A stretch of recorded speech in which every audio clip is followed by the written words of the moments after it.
आइए आज हमारे साथ कार्यक्रम में शामिल हो रहे हैं देश के जाने माने फंड मैनेजर और देश के सबसे बड़े म्यूचुअल फंड्स में से एक आदित्य बिरला सन लाइफ म्यूचुअल फंड के एमडी और सीईओ ए बाला सुब्रमण्यन सर। बाला सर, गुड मॉर्निंग, बहुत बहुत स्वागत है आपका सर, धन्यवाद हमें समय देने के लिए।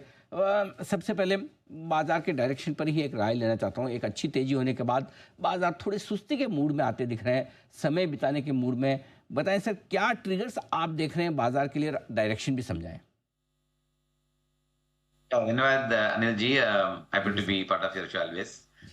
आई थिंक मार्केट में जो बीच में जो द टैरिफ का कंसर्न था, उनका पीछे पीछे अपना मार्केट में थोड़ा अनसर्टेनिटी था। एंड उसके बाद आरबीआई जो ग्रोथ का फोकस के हिसाब से रेट कट में जो शुरू किया था, उसके बाद मार्केट में थोड़ा स्टेबिलिटी आ गया। और लीडिंग सेक्टर्स जो फाइनेंशियल सर्विस सेक्टर्स का लार्ज वेट इंडेक्स में जो उनका बढ़ने की वजह से we have seen market coming back. अभी मेरे हिसाब से रिजल्ट्स का सीजन अभी चालू हो जाएगा, फर्स्ट क्वार्टर के रिजल्ट्स, एंड उसकी वजह से मार्केट मेरे हिसाब से ये लेवल पे कंसोलिडेट हो रहा है। जो मार्केट में जो मोमेंटम के लिए आपको एक तो न्यूज फ्लोज कंटिन्यूस जो हिसाब से आते हैं उसके हिसाब से मार्केट के इम्पैक्ट हो रहे हैं।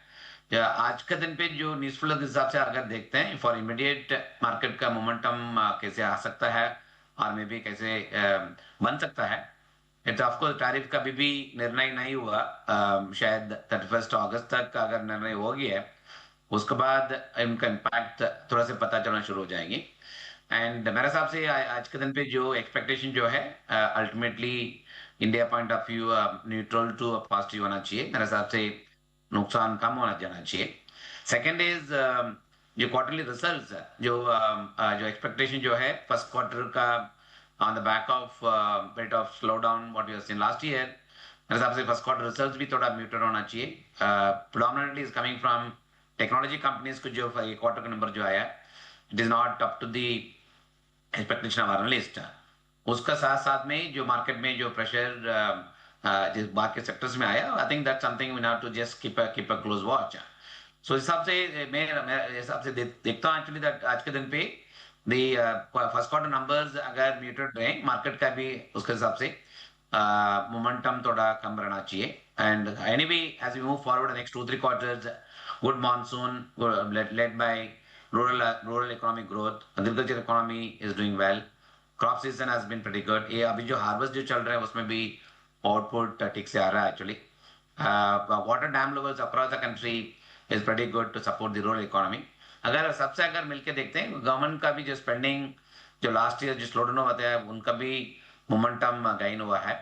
और अगर इसमें अगर सेक्टर्स में अगर इम्पैक्ट होना शुरू हो जाएंगे, प्रॉब्ली सी नेक्स्ट 2-3 क्वार्टर में रिजल्ट्स का भी उम्मीद थोड़ा बढ़ जाएंगे। सर फॉर मार्केट का आई थिंक कंसोलिडेशन का जरूरी है। जो as you discussed the earlier session about the news flows coming from Jane Street etcetera, उनका वजह से भी थोड़ा मार्केट में जो एफ&ओ मार्केट के साथ साथ में दो मोमेंटम जो रहते हैं, पार्टिसिपेशन लेवल्स उसका भी कम हो गया था। मेरे हिसाब से एक कंसोलिडेशन जो अभी देख रहे हैं, it's good to have that momentum building, then taking a stop, so it gives a breathing time for the market to go to the next level of growth, which will be driven मेरे हिसाब से the earnings which will come next 2-3 quarters earnings जो आएंगे उसके हिसाब से market का momentum बन सकता है। बिल्कुल, नतीजों का सीजन ज़्यादा रहेगा अहम बाजार पर।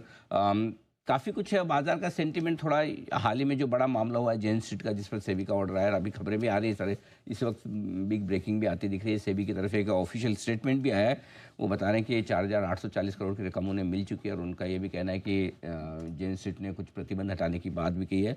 सेबी का ये भी कहना है कि उन्होंने अभी तक प्रतिबंध हटाने को लेकर कोई फैसला नहीं लिया है, वो विचार कर रहे हैं, इंटरिम ऑर्डर की शर्तों के मुताबिक आगे देखेंगे। यानी कि जो बग्गा साहब भी अभी कह रहे थे, तो अभी तक प्रतिबंध हटाने की बात बिल्कुल भी नहीं हुई है। सेबी ने इस तरह का कोई फैसला नहीं लिया है। सेबी ने कहा कि हम सोचेंगे, देखेंगे, विचार करेंगे, फैसला नहीं लिया गया, ये ध्यान में रखिएगा। ये सेबी किस तरह से असर आप बाजार पर देखते हैं, ये पूरा जो मामला हुआ है, क्या आपको लगता है कि वाकई में मार्केट के वॉल्यूम्स काफ़ी कम होंगे?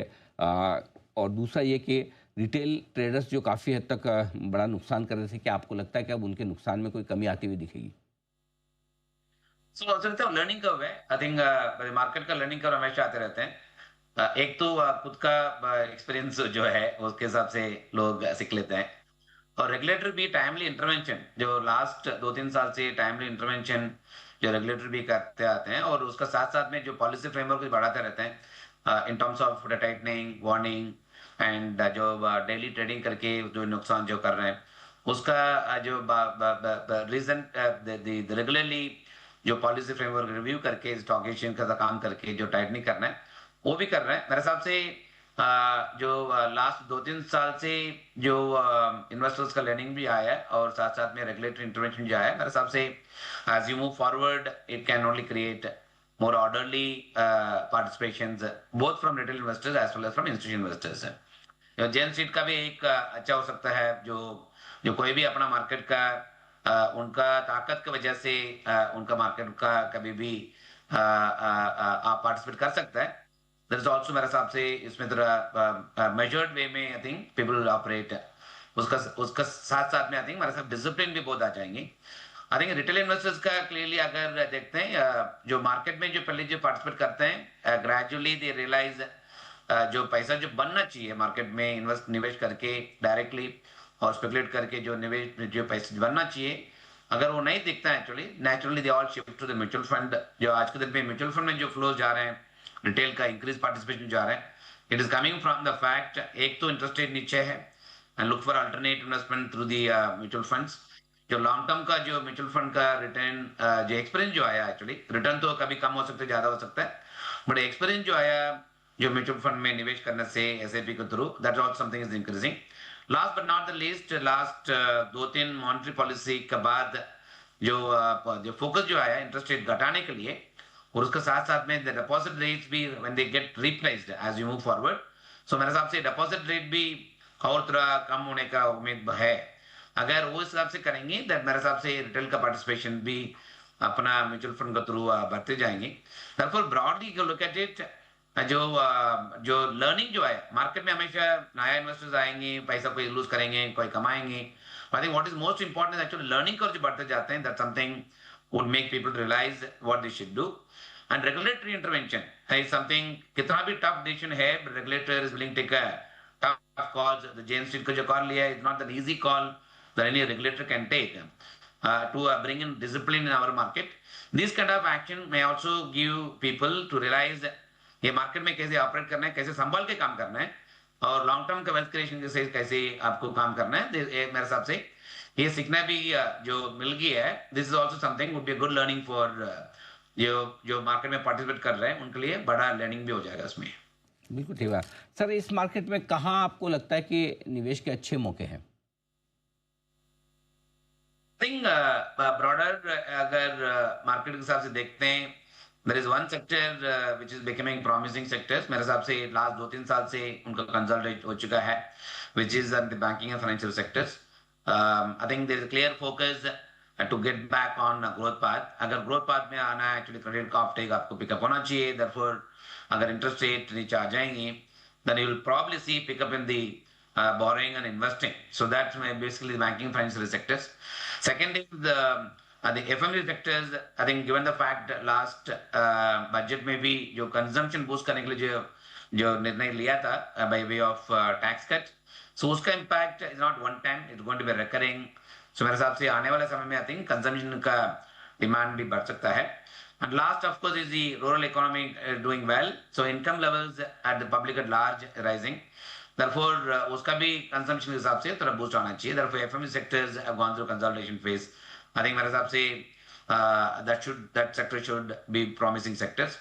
Last but not the least, the power and energy sectors में बहुत कुछ रिफॉर्म हो चुका है, और बहुत कुछ रिफॉर्म्स आना भी बाकी है to make the sectors to become more the driver of the Indian economic growth for next level. Investments भी उसमें बहुत है, और कंजम्पशन का भी बहुत है उसमें, और उसका साथ साथ में जो डेवलपमेंट जो हो रहा है actually in the whole energy sectors by way of reforms, I think that will also be मेरे हिसाब से कंटिन्यूड प्रोसेस रहेंगे।